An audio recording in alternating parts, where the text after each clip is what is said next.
लोगों का चांद पर बसने का सपना जल्द सच हो सकता है। चांद पर इंसानों की बस्ती बसाने को लेकर रिसर्च कर रहे वैज्ञानिकों को बड़ी कामयाबी मिली है। चांद की मिट्टी में पौधे उगाए गए हैं। अब इससे ये स्पष्ट है कि चांद पर खेती की जा सकती है।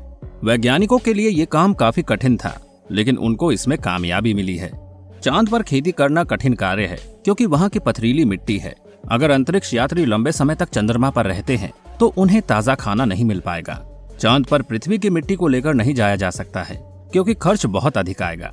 इसकी वजह से वैज्ञानिकों ने टेस्ट किया है कि चंद्रमा की मिट्टी में फसल उगाई जा सकती है। अमेरिकी अंतरिक्ष एजेंसी नासा अपोलो मिशन के दौरान धरती पर चांद से कुल 382 किलोग्राम पत्थर लाए गए थे। लेकिन सवाल ये है कि जहाँ तक हमें पता है कि चांद पर लोगों ने रहने का सपना देख लिया, अपने लिए कपड़े भी पूरे कर लिए, यानी एस्ट्रोनॉट के कपड़े, और कमी थी तो बस खाने की, यानी कपड़ा मकान तो पूरा हो चुका था, अब बारी थी रोटी की, वो भी नासा ने पूरी कर दी है। और इस तरह आज की हमारी इस वीडियो में जानेंगे कि किस तरह से नासा ने रोटी, कपड़ा और मकान का ये मुकाम पूरा किया है। दोस्तों, आज से करीब 50 साल पहले इंसान ने चांद पर कदम रखा, लेकिन हमारी जात कभी वहाँ टिक नहीं पाई। कहीं भी टिकने के लिए 3 चीजें चाहिए होती है, रोटी, कपड़ा और मकान। कपड़ा मान लो एस्ट्रोनॉट का सूट है, मकान यानी मून बेस भी बना लिया जाएगा। लेकिन सवाल ये है कि रोटी कहाँ से लाएंगे? इस सवाल का जवाब मीलों लंबा है, लेकिन साल 2022 के मई महीने में एक छोटा सा कदम उस तरफ बढ़ा दिया गया है। 13 मई 2022 को पहली बार चांद की मिट्टी पर पौधे उगाने की पुष्टि हुई।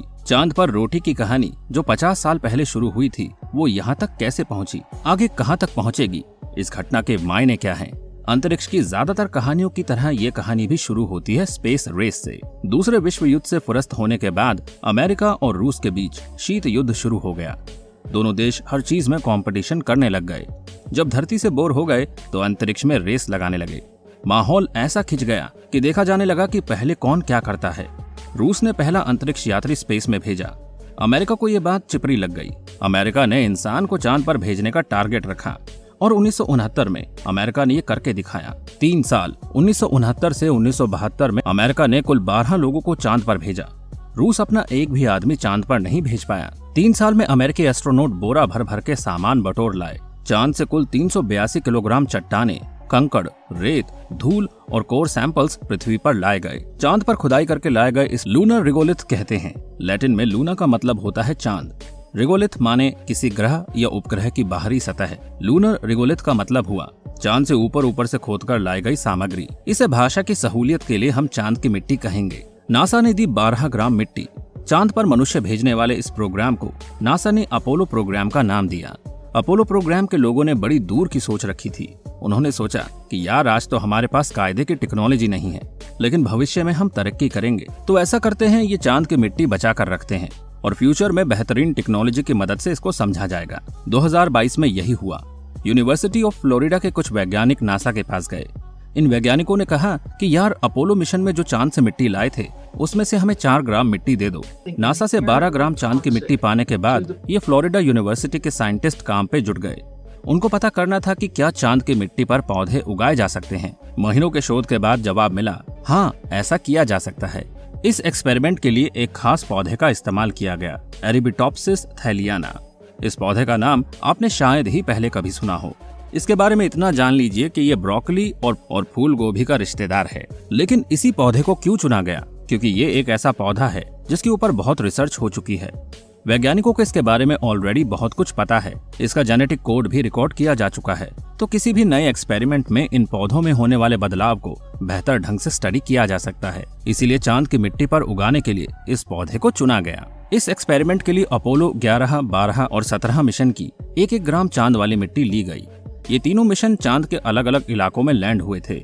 इन तीनों इलाकों की मिट्टी डिफरेंट है। 1-1 ग्राम मिट्टी को 3 छोटे ट्यूब्स में पानी और बीज के साथ मिलाया गया और पोषण के लिए इनमें रोजाना एक न्यूट्रिएंट सॉल्यूशन डाला गया। इन तीनों के अलावा अन्य चीजों में भी उस समय ये बीज लगाए गए, जैसा कि ज्वालामुखी की राख और पृथ्वी के कुछ दुर्गम इलाकों से लिए गए सैंपल्स। इन्हें तुलनात्मक अध्ययन के लिए रखा गया, ये देखने के लिए कि पृथ्वी के कठोर इलाकों की तुलना में चांद की मिट्टी कैसे परफॉर्म करती है। कुल मिलाकर वैज्ञानिकों के पास कुल 6 सैंपल हो गए, जिनमें से 3 चांद की मिट्टी के थे और 3 पृथ्वी के।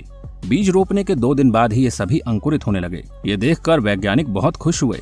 उन्हें उम्मीद नहीं थी कि चांद की मिट्टी वाले पौधे उगेंगे। इससे ये पुष्टि हुई कि पौधों के अंकुरित होने में चांद की मिट्टी कोई दिक्कत पैदा नहीं करती। 6वें दिन तक करीब हर पौधा एक जैसा दिख रहा था, लेकिन 6वें दिन के बाद पौधों ने अलग अलग रास्ते पकड़ लिए। चांद की मिट्टी वाले पौधे जूझने लगे, उनकी ग्रोथ धीमी हो गई, उनकी कुछ पत्तियों में लाल निशान पड़ने लगे और कुछ पत्तियां पूरी तरह विकसित नहीं हो पाई। खैर, आधे और धीमे ही सही, लेकिन चांद की मिट्टी पर भी पौधे बढ़ रहे थे। खास बात ये थी कि चांद की मिट्टी के ही अलग अलग सैंपल्स अलग अलग प्रतिक्रिया दिखा रहे थे। अपोलो 11 का सैंपल बाकी 2 के मुकाबले कमजोर पड़ने लगा। ऐसा शायद इसलिए हुआ क्योंकि चांद के अलग अलग इलाकों में सूर्य से आने वाले रेडिएशन की मात्रा अलग होती है। इससे वहाँ की मिट्टी में फर्क पड़ता है। कुछ और दिन के बाद कोई भी नंगी आंखों से देखकर बता सकता था कि चांद वाले 3 पौधे बाकी 3 से अलग दिखाई दे रहे हैं। 20 दिन के बाद इन पौधों की जेनेटिक स्टडी की जाने लगी। जीन्स हर जीव की बुनियाद तय करते हैं। वैज्ञानिक ये देखना चाहते थे कि पौधों में किस तरह के जेनेटिक बदलाव आ रहे हैं। जेनेटिक स्टडी से पता चला कि चांद की मिट्टी में लगे पौधे तनाव महसूस कर रहे हैं। इस तरह का तनाव तब देखा जाता है जब मिट्टी में बहुत ज्यादा सॉल्ट और हैवी मेटल्स होते हैं। आपको शुरू में अपोलो मिशंस के बारे में बताया था। उन अपोलो मिशंस के बारे में एक और फैक्ट ये भी है कि आखिरी अपोलो मिशन 1972 में गया है। उसके बाद नासा ने लोगों को चांद पर भेजना बंद कर दिया। अमेरिका के अलावा कोई और देश कभी चांद पर किसी इंसान को नहीं पहुंचा पाया। मतलब 50 साल से चांद पर कोई होमोसेपियन नहीं गया है, लेकिन अमेरिका दोबारा चांद पर जाने की तैयारी कर रहा है। नासा के इस प्रोग्राम का नाम है आर्टेमिस प्रोग्राम। चांद पर पहला मिशन साल 2025 में भेजने का प्लान है। पिछली बार अपोलो की तरह इस बार नासा चांद पर टहलने नहीं जा रहा। इस बार प्लान लंबा रुकने का है। We are going to the moon to stay. इस तरह के ट्वीट आ रहे हैं नासा की तरफ से। ऐसे में ये रिसर्च चांद पर भोजन और ऑक्सीजन की बुनियाद बन सकती है। सिर्फ चांद पर ही नहीं, बल्कि मंगल और बाहरी अंतरिक्ष में डेरा जमाने के लिए भी ये रिसर्च मददगार साबित होगी। इस रिसर्च का एक बोनस पॉइंट है, इस तरह के प्रयोग से खेती किसानी में इनोवेशन आस लगी रहती है। पृथ्वी के वो इलाके जहाँ कुछ भी उगाना बहुत मुश्किल है, जहाँ भोजन की कमी है, वहाँ इससे मदद मिल सकती है। ये समझने में मदद मिलेगी कि पौधे तनाव युक्त माहौल में कैसे फल फूल सकते हैं। तो दोस्तों, आप क्या कहना चाहेंगे चांद पर पौधा उगाने को लेकर? अपनी राय हमारे साथ जरूर शेयर कीजिएगा। तो मिलते हैं आपसे अगली वीडियो में। तब तक अपना ध्यान रखिए। Bye bye.